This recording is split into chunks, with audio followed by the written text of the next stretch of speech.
বাংলাদেশিদের আতিথেয়তায় মুগ্ধ Sadio Mane শোনালেন সৌদি আরবের রাস্তায় বাংলাদেশিদের সাথে ইফতার করার গল্প।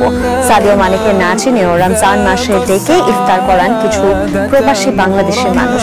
তারা বলেছিলেন এটাই মুসলিম সমাজের সৌন্দর্য। এক সাক্ষাৎকারে সাদিও মানে বলেন এই ঘটনা তিনি কখনোই ভুলবেন না। Hey, come to eat here. I said, my friend. I said, hey, you don't know me. How can I say no? Because those people they come from Bangladesh. একসময় মাতিয়েছেন ইউরোপের ফুটবল, ক্যারিয়ারের শেষ বেলায় যোগ দিয়েছেন সৌদির ক্লাব আল নাসরে। সেনেগালের তারকা footballer Sadio Mane এবার শিরোনামে এলেন বাংলাদেশকে প্রশংসায় ভাসিয়ে। কিন্তু বাংলাদেশের সাথে সাদিও মানের সম্পর্কটা আসলে কি জানা যাক বাংলাদেশিদের নিয়ে সাদিও মানের এক দারুণ মুহূর্তের আবেগঘন স্মৃতিচারণের গল্প।